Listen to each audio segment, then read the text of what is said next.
5 और 4 9, 9 को अगर हम ब्रेक करते हैं तो 9 के लिए हमारे पास बनता है 5 और 4, 6 और 3, 7 और 2, 8 और 1।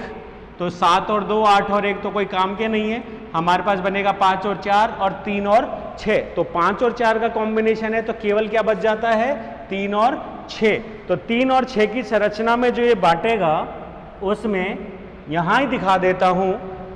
इसी में एक तो इसने क्या बना दिया, फ्रक्टोज 6 फॉस्फेट, 6 कार्बन का तो क्या बना दिया, फ्रक्टोज। तो यहां ढंग से देखना, मैं डबल लिख रहा हूं, यहां पे 6 कार्बन के 2 मोल प्लस 6 कार्बन 2 मोल, तो टोटल फ्रक्टोज के अब तक कितने बन चुके हैं, 4 मॉलिक्यूल्स। और दूसरा ये क्या बनाएगा, शॉर्ट में PgAl, जो कि एक्चुअली में क्या है, 3 कार्बन 2 मोल।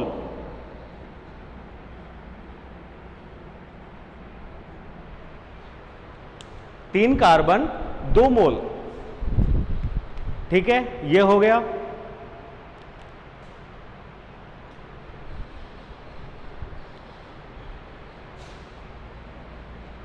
अब हमारे पास क्या बच रहा है, हमारे पास में आ गए 4 मॉलिक्यूल तो फ्रक्टोज के, और 4 मॉलिक्यूल हमारे पास किसके आ चुके हैं, PgAl के।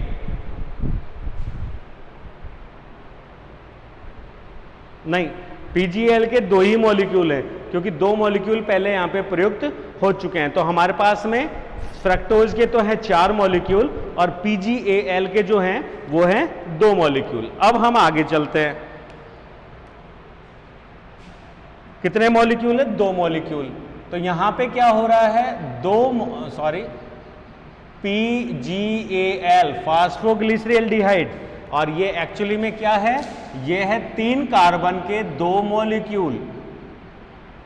और ये जो 3 कार्बन के 2 मॉलिक्यूल्स हैं, ये यहां पे आइसोमरेज एंजाइम, क्योंकि हमने ग्लाइकोलाइसिस पढ़ लिया, केल्विन साइकिल पढ़ लिया, तो ये दोनों के दोनों जो है एक दूसरे में इरिवर्सिबल हैं। आइसोमरेज, और आइसोमरेज यहां पे अगर अपन नाम देना चाहें तो नाम दे देंगे फास्फोग्लिसरॉल्डिहाइड आइसोमरेज एंजाइम। और यहां ये क्या बना देता है, डाई हाइड्रोक्सी एसीटोन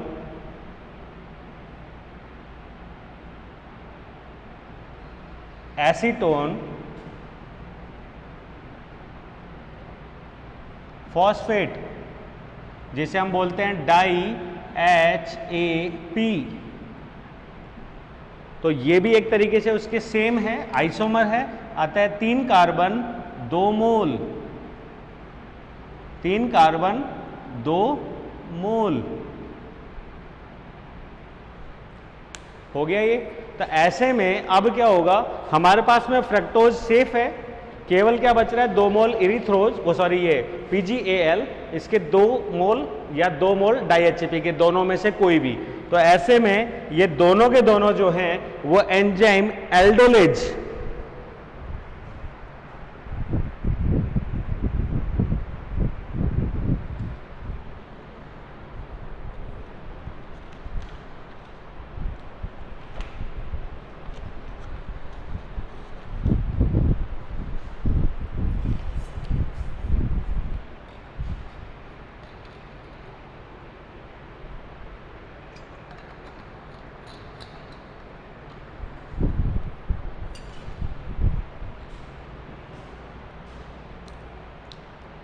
दोनों के दोनों एल्डोलेज की उपस्थिति में क्या हो रहा है, इन दोनों को ही जोड़ देते हैं, दोनों को जोड़ दीजिए, यहां पे एंजाइम आएगा एल्डोलेज, जोड़ने का काम करेगा एल्डोलेज। तो एल्डोलेज के जुड़ने से 3 कार्बन और 3 कार्बन को जोड़ेंगे तो 6 कार्बन का एक मॉलिक्यूल बनेगा, और वो एक मॉलिक्यूल होगा फ्रक्टोज 1,6 डाई फॉस्फेट। क्यों होगा, क्योंकि ये है PgAl या फिर हाइड्रोक्सी एसीटोन फॉस्फेट। एक मॉलिक्यूल पे एक फॉस्फेट, दूसरे पे दो फॉस्फेट, तो जब दोनों को जोड़ेंगे तो फॉस्फेट भी कितने हो जाएंगे? दो, दैट इज डाई फॉस्फेट। तो यहां पे एंजाइम हो जाएगा फॉस्फेटेज।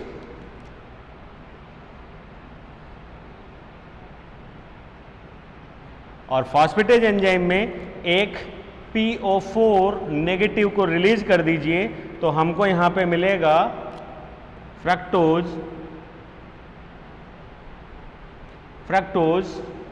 6 फॉस्फेट। क्लियर है?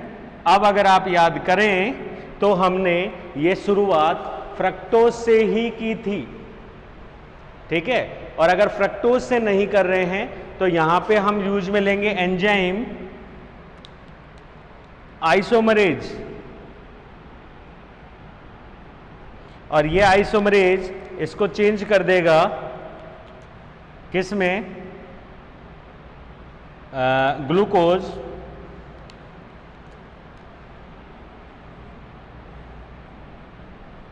6 फॉस्फेट में। एक्चुअली में यहाँ पे जगह की वजह से हमने इस तरीके से दिखा दिया, बाकी ये समीकरण वही होंगे। ये हो गई हमारी स्टेप नंबर 8, ये हो गया स्टेप नंबर 9, ये हो गया स्टेप नंबर 10। क्लियर है? दोनों आइसोमर है। तो अब जो ध्यान देने की बात है वो ये कि यहां पे फ्रक्टोज कैसा हो गया? 6 कार्बन एक मॉलिक्यूल, 6 कार्बन एक मॉलिक्यूल। तो ऐसे में हमारे पास फ्रक्टोज कितना था? फ्रक्टोज पहले था 2 और 2 4 मॉलिक्यूल पहले था, और बाद में एक मॉलिक्यूल और आ गया, तो टोटल मॉलिक्यूल कितने हो गए? 5। क्लियर है? और यहां पे एक मॉलिक्यूल। तो कुल मिला के हम इन पांचों मॉलिक्यूल को आइसोमरेज एंजाइम की उपस्थिति में वापस किस में कन्वर्ट करेंगे? ग्लूकोज में, और ग्लूकोज वापस इस प्रोग्राम को कंप्लीट करेगा। अब ध्यान देने वाली बात यह है इस पूरी क्रिया में, जो कि हम डायग्रामेटिकली या सर्कुलर फॉर्म में भी इसको भी समझ लेते हैं, बस इतना कि यहां पे ग्लूकोज कितने थे? हमने कितने लिए ग्लूकोज? 6 मोल, और हमें ग्लूकोज वापस कितने मिले? 5 मोल। इसका मतलब पूरे एक सर्कुलेशन में एक ग्लूकोज मॉलिक्यूल कहीं पे अपघटित हो गया। क्लियर है? ऐसे में हमको यहां पे क्या निकल रहा है? CO2। दूसरा हाइड्रोजनेज की उपस्थिति में क्या निकल रहा है? Water molecule. तो यहां पे पूरी की पूरी घटना को हम कैसे दिखा सकते हैं? हम दिखा सकते हैं C6H12O6, और पूरे एंजाइम्स के साथ यहां पे CO2 प्लस H2O। तो घटना वही है जो हमारे एरोबिक रेस्पिरेशन की है, परंतु 6 ग्लूकोज मॉलिक्यूल के एक साइकिल में जाने से यहां पे केवल एक CO2 मॉलिक्यूल निकल रहा है। अतः एक ग्लूकोज के पूर्ण ऑक्सीकरण के लिए हमें इस साइकिल को 6 बार कंप्लीट करना पड़ेगा, तब लगातार करते हुए हमको पूरे 6 CO2 मॉलिक्यूल्स निकलेंगे। अर्थात एक ग्लूकोज मॉलिक्यूल के अपघटन में 6 साइकिल कंप्लीट होंगी। एक साइकिल में एक ATP कंज्यूम हो रही है, जबकि 2 NADH2 हमको प्राप्त हो रही है। क्लियर है? तो इसका कैलकुलेशन हम बाद में करते हैं, इसको एक बार साइक्लिक फॉर्म में लिखते हैं।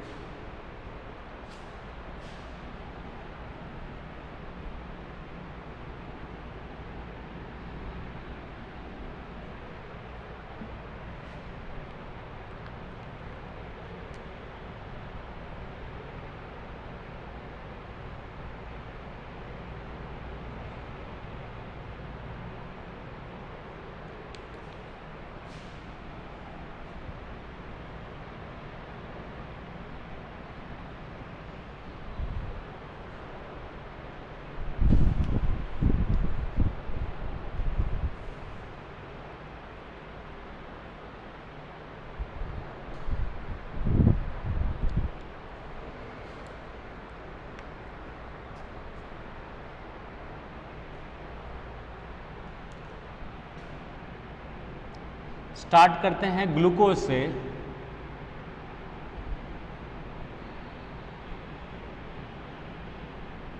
ठीक है,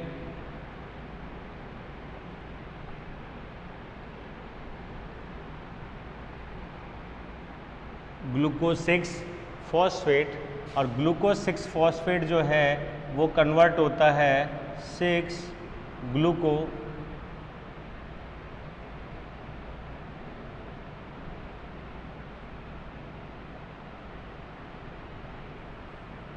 ग्लूकोनिक फॉस्फेट में, और ये कन्वर्ट होता है राइबुलोज 5 फॉस्फेट में।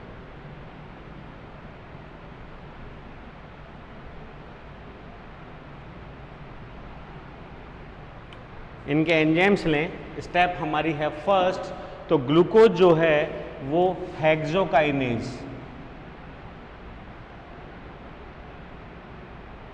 हेक्सोकाइनेज एंजाइम की उपस्थिति में काइनेज, और ये लिख देता हूं मैं हेक्सो ताकि स्पष्ट दिखेगा। तो यहाँ ये एटीपी का जल अपघटन करता है और क्या बनाता है, एडीपी, ठीक है, और बनाता है ग्लूकोज 6 फॉस्फेट, ठीक है। ग्लूकोज 6 फॉस्फेट जो है वो एंजाइम डी हाइड्रोजनेज की उपस्थिति में रिलीज करता है, वाटर मॉलिक्यूल जुड़ेगा और NAD को अपचयित क्या कर देगा, अपचयित NADH2। दूसरा फिर यहाँ पे एंजाइम जो है वो है D carboxylase and D हाइड्रोजनेज,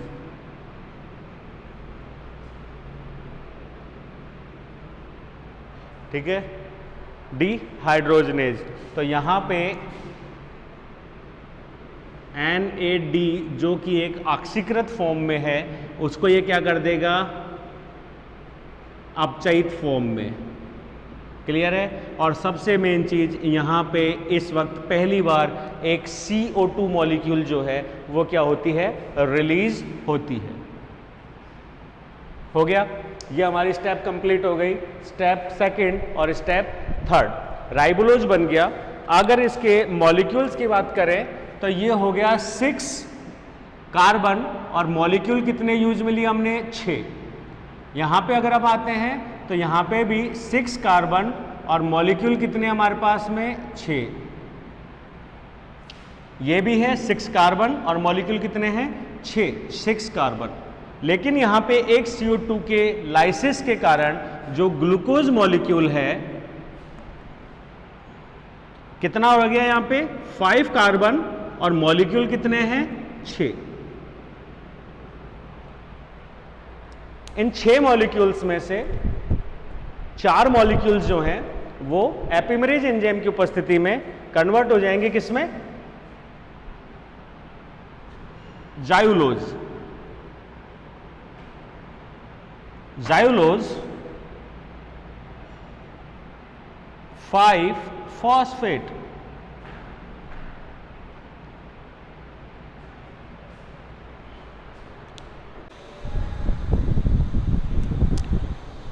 hello,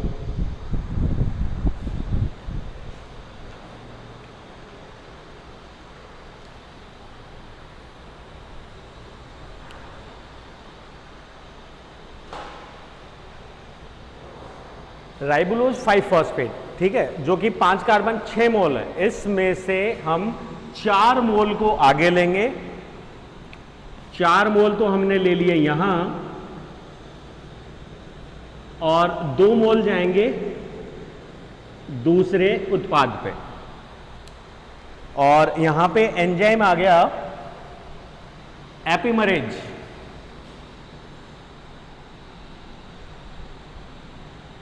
एपिमरेज enzyme, और इसने राइबोलोज को सेम प्रोडक्ट में एक तरीके से आइसोमराइजेशन किया और इसने इसको बदल दिया, और ये हो गया 5 कार्बन 6 मोल, वो सॉरी 4 मोल, 4 मोल है यहां पे। और इसी के ही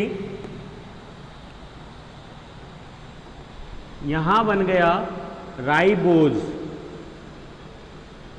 5 फॉस्फेट, जो कि एक 5 कार्बन और 2 मोल। एंजाइम कौन सा है यहां पे? एंजाइम है आइसोमरेज। ठीक है, इस चीज का ध्यान रखना, 6 में से 4 मोल गए किसमें? जाइलोज में, और 5 किस में गए? 2 किस में गए? राइबोज में। अब थोड़ा सा मिटाना पड़ेगा। जाइलोज के दोनों मोल जो हैं वो राइबोज से क्रिया करेंगे और क्या बना रहे हैं?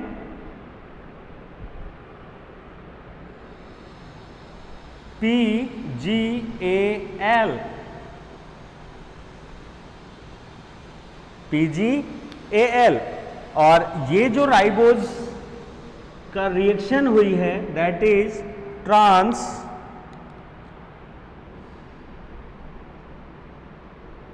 कीटोलेज, जिसमें मैग्नीशियम आयंस प्लस TPP मध्यवर्ती के रूप में है। ठीक है, और ये यहां पे बनाता है सूडो हेप्टुलोज 7-फॉस्फेट।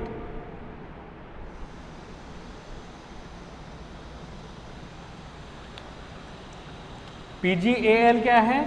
3 कार्बन 2 मोल, और ये है 7 कार्बन 2 मोल। ठीक है, एक बार यहां पे देख लीजिए, हम इस हिसाब से मिटा देते हैं। ग्लूकोज 6-फॉस्फेट स्टेप फर्स्ट कंप्लीट हो गई। ग्लूकोज 6-फॉस्फेट से ग्लूकोनिक सल्फॉस्फेट, और ये बन गया एक तरीके से डीहाइड्रोजनेज एंजाइम, जिसमें निकल रहा है एक NADH2, और यहां पे ये कंप्लीट हो गई हमारी स्टेप सेकेंड। यहां से राइबोलोज 5-फॉस्फेट, जो कि यहाँ पे डीहाइड्रोक्सिलेज एंजाइम है, लेकिन यहाँ पे डी कार्बोक्सिलेशन एंजाइम द्वारा क्या हो रहा है? CO2 मॉलिक्यूल का भी निष्कासन हो रहा है, और यहाँ पे 6 कार्बन से क्या बन गया? 5 कार्बन। राइबोलोज के 6 में से 4 जाइलोज में, और 2 क्या बना रहे हैं? उसका एक आइसोमराइजेशन, और ये हो रहा है किसमें? राइबोज में। ठीक है, वहीं आगे बढ़ते हैं। जाइलोज के 2 नहीं, हाँ ये रहे ना, जाइलोज के 2 और राइबोज के 2 बनाते हैं सूडो हेप्टुलोज, और क्या बनाते हैं? PgAl।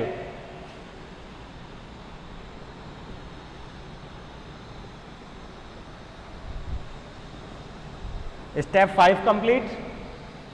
ठीक है, अब हमारे पास क्या बच रहा है? हमारे पास 2 मॉलिक्यूल बच रहे हैं किसके? जाइलोज के। ठीक है, यहां पे इसको 2+2 कर देता हूं ताकि हमको दिक्कत नहीं आएगी।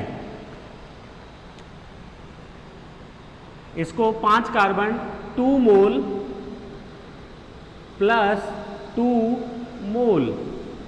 ठीक है, तो अब हमको दिक्कत नहीं आएगी इसको समझने में।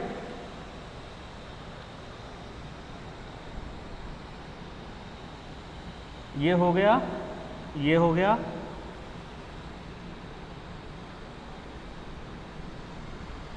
ठीक है, ये कंप्लीट। अब हमारे पास में क्या है? 2 मॉलिक्यूल तो है जाइलोज के, 2 मॉलिक्यूल है PgAl के, और 2 मॉलिक्यूल है हमारे पास में सूडो हेप्टुलोज के। अब सूडो हेप्टुलोज के दोनों मॉलिक्यूल PgAl के दोनों मॉलिक्यूल से क्या करेंगे? रिएक्ट करेंगे। ये रही सूडो हेप्टुलोज एंड PgAl। ठीक है, दोनों रिएक्ट करेंगे। यहां पे एंजाइम आएगा एल्डोलेज, और ये इन दोनों को क्या करेगा? जोड़ेगा। कार्बन कितने हमारे पास में?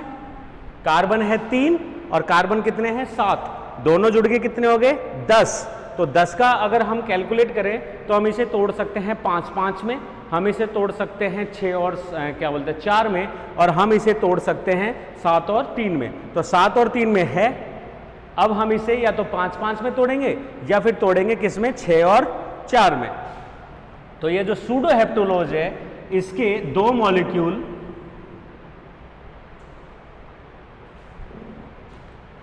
सूडो हेप्टुलोज के 2 मॉलिक्यूल, ठीक है, और PgAl के 2 मॉलिक्यूल दोनों रिएक्ट करेंगे क्लियर है। और यहाँ पे एंजाइम हो जाएगा trans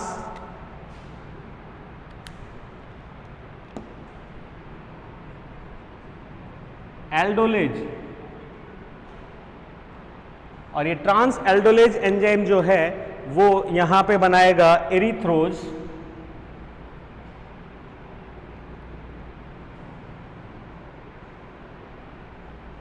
four phosphate, erythrose four phosphate, और दूसरा बनाएगा फ्रक्टोज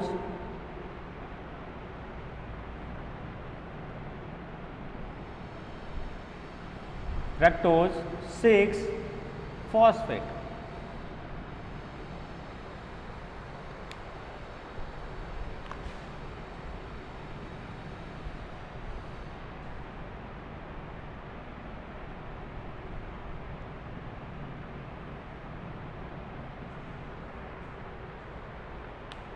ठीक है, यहां अगर अपन लिखें तो यहां पे कार्बन कितने हैं, 4 कार्बन, और मोल कितने हैं, 2। यहां पे कार्बन कितने, 6 कार्बन, और मोल कितने हैं, 2। 2 मोल यहां से आ चुके हैं, ध्यान रखिएगा, 2 मोल हो गया ये।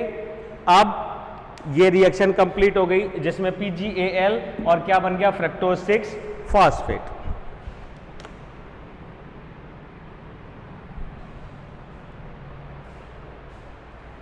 अब आइए आगे, 2 मॉलिक्यूल इलीथ्रोज के और 2 मॉलिक्यूल किसके, जायुलोज के, ये दोनों के दोनों जुड़ेंगे और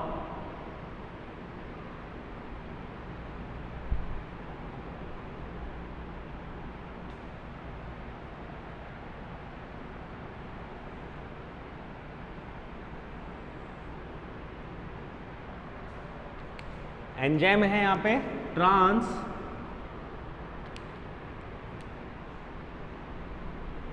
कीटोलेज, ट्रांस कीटोलेज, ठीक है। और ये ट्रांस कीटोलेज की उपस्थिति में 6 कार्बन और 2 मोल इसने बना दिए। क्यों, क्योंकि 4 कार्बन और 5 कार्बन, टोटल कितने हो गए, 9 कार्बन। 9 को काटेंगे बीच में से 6 और 3 में, तो 6 कार्बन का तो बना दिया फ्रक्टोज, और 3 कार्बन का यहां पे बन जाएगा PgAl, ठीक है। और ये जो PgAl है ये रिवर्सिबल है, किसमें, डाई HAP में, di hydroxy acetone phosphate. Clear है। यहां पे एंजाइम है कौन सा, आइसोमरेज,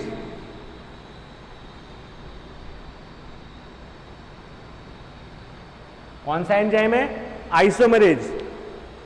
क्लियर है। इन सभी को एक बार छोटा कर दूं तो ये आराम से साइकिल में आ जाएगा। PgAl को हटा देते हैं यहां से, इसको हटा देते हैं।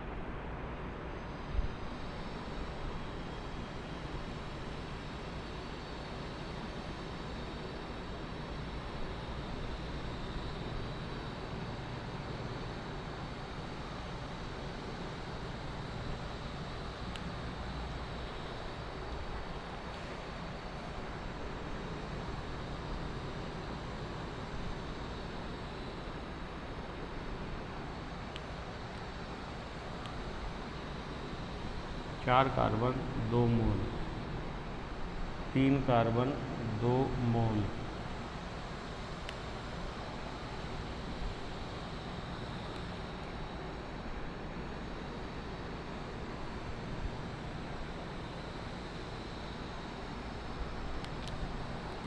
यहाँ पे एंजाइम हो गया ट्रांस कीटोलेज,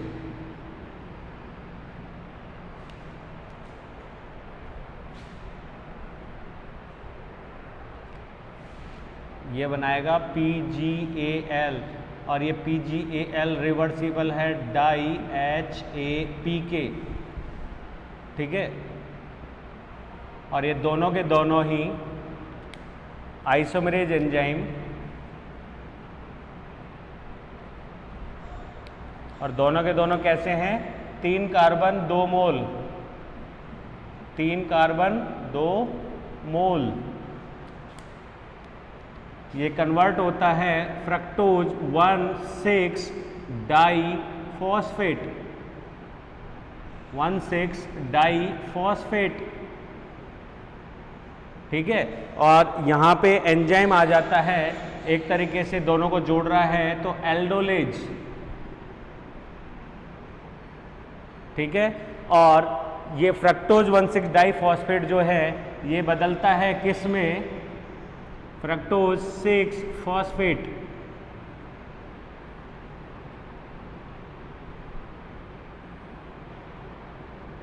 और ये फ्रक्टोज 1,6 डाइफॉस्फेट जो है ये किसकी वजह से? फॉस्फेटेज, फॉस्फेटेज एंजाइम के कारण एक PO4 इसमें से क्या हो जाता है? निकल जाता है, PO4 माइनस निकल जाएगा। तो यहाँ पे अगर अपन देखें तो 6 कार्बन 2 मोल तो आ गए यहाँ से, 6 कार्बन 1 मोल आ गया यहाँ से, और 6 कार्बन 2 मोल आ गए यहाँ से। तो टोटल कितने हो गए? 2 + 2 + 1 = 5 मोल हमको किसके मिल गए हैं? फ्रक्टोज 6 फास्फेट के। और ये फ्रक्टोज 6 फास्फेट जो है वो आइसोमरेज एंजाइम की उपस्थिति में, आइसोमरेज की उपस्थिति में किस में जा रहा है? वापस ग्लूकोज में। तो हमको यहाँ पे ग्लूकोज कितने मिले? 5। तो एक वापस कहाँ से आ जाएगा? फास्फोलिकरण द्वारा, और वापस कितने हो जाएंगे? 6। यहाँ लिख देते हैं 5 मॉलिक्यूल ग्लूकोज के आ रहे हैं, एक वहाँ से आ रहा है। तो कुल मिला के एक साइकिल में एक ग्लूकोज मॉलिक्यूल का क्या हुआ? अपचयन। तो एक साइकिल में एक ग्लूकोज से एक CO2 निकल रही है, ठीक है, एक H2O निकल रहा है, 2 NADH2 का ऑक्सीकरण हो रहा है एक और 2 जगह पे, ठीक है, और यहाँ पे एक ATP जो है वो कंज्यूम हो रही है, मतलब प्रयुक्त, और ये हो गया मुक्त। तो ऐसे में अगर हम एनर्जी की बात करें तो अपन कैलकुलेट कर सकते हैं कि इस पूरी प्रोसेसिंग में जब एक साइकिल में केवल एक CO2 निकल रही है तो ग्लूकोज में कार्बन कितने? 6। तो 6 कार्बनों को जाने के लिए, अर्थात एक ग्लूकोज मॉलिक्यूल के पूर्ण ऑक्सीकरण के लिए हमें इस साइकिल को कितनी बार घुमाना पड़ेगा? 6 बार। तो 6 बार जाता है और एक ATP खर्च होता है। तो NADH2 से ATP कितने निकलते हैं? 2 × 3 का मतलब 6 ATP एक साइकिल, 1 साइकिल, और 6 साइकिल में 6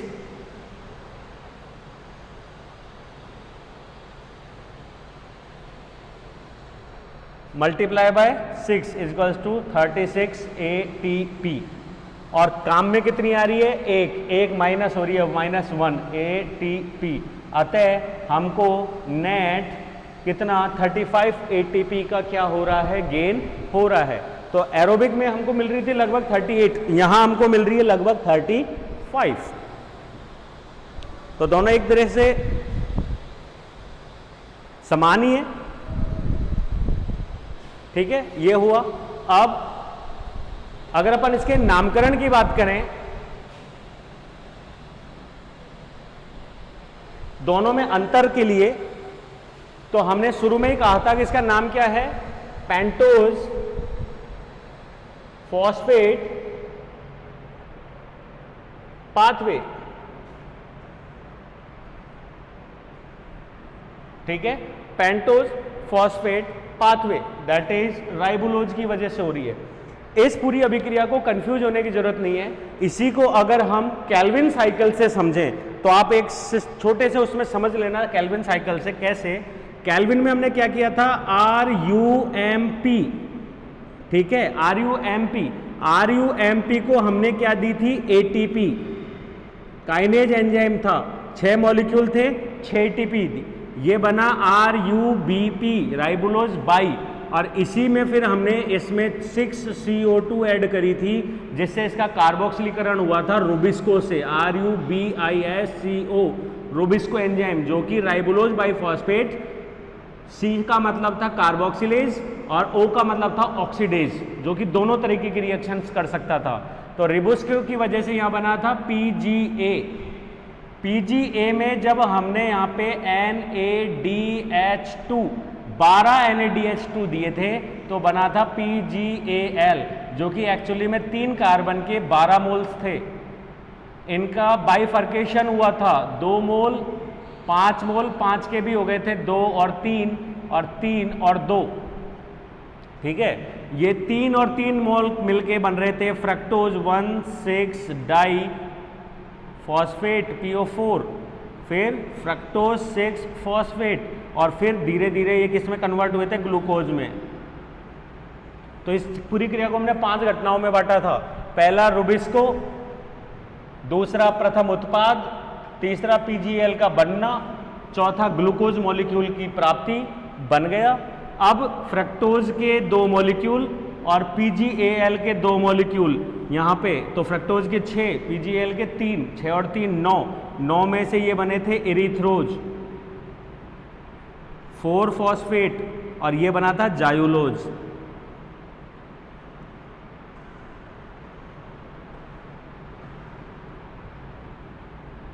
5 फॉस्फेट, और ये जायुलोज जो है वो कन्वर्ट हो गया था किसमें, RUMP के अंदर। कितने मोल आ गए, 2 मोल आ चुके हमारे पास। एरिथ्रोज में फिर डाई-HAP के मॉलिक्यूल जोड़ दीजिए, तो 3 ये 4 ये, टोटल कितने हो गए 7, दैट इज सूडोहेप्टुलोज।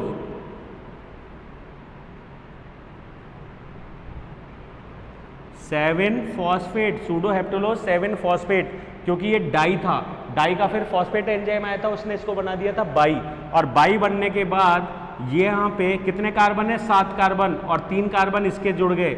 इसके जुड़ने से यहाँ पे 2 घटनाएं हुई। एक घटना ने तो इसको किस में कन्वर्ट कर दिया, जायुलोज में, और जायुलोज किस में कन्वर्ट हो गया, रुबिस्को में, वो RUMP में। तो 2 मॉलिक्यूल और मिल गए थे।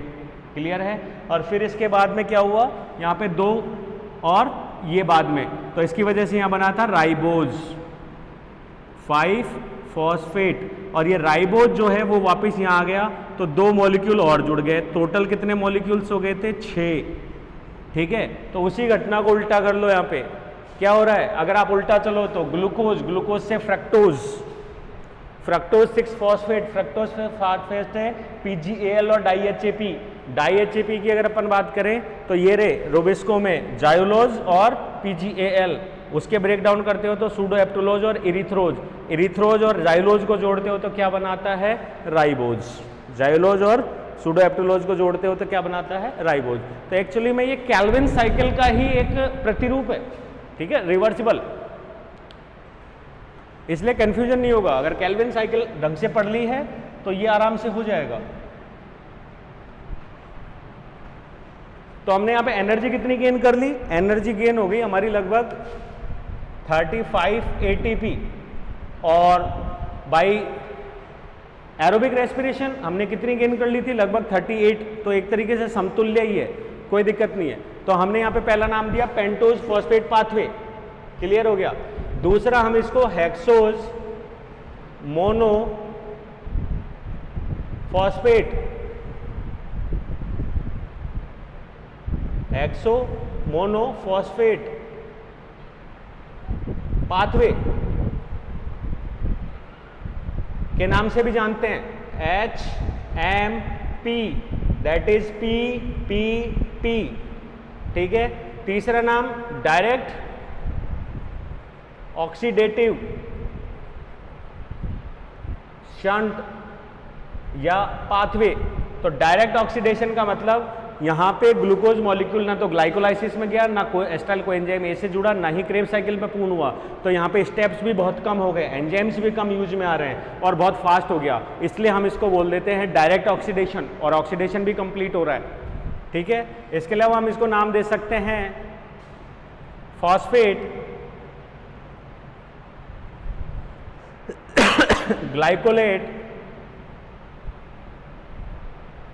क्या बोलते हैं, शंट या पाथवे, क्योंकि यहाँ पे ग्लूकोज जो है ग्लाइकोनिक एसिड जो है या ग्लाइकोनिक फॉस्फेट जो है उसमें रूपांतरित हो रहा है। और चौथा नाम दे सकते हैं इसके साइंटिस्ट या खोजकर्ता के नाम पे, वारबर्ग एंड डिकिंस पाथवे,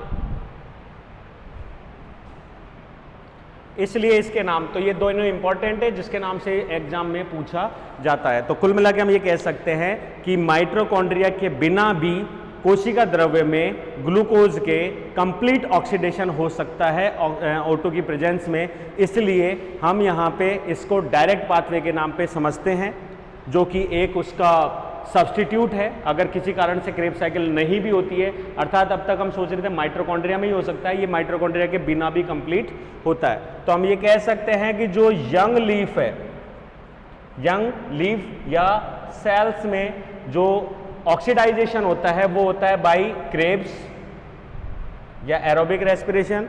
लेकिन अगर अपन मैच्योर की बात करें, में by Krebs and by direct PPP के द्वारा भी ऑक्सीडेशन कंप्लीट होता है। आज की क्लास में इतना ही। थैंक्स।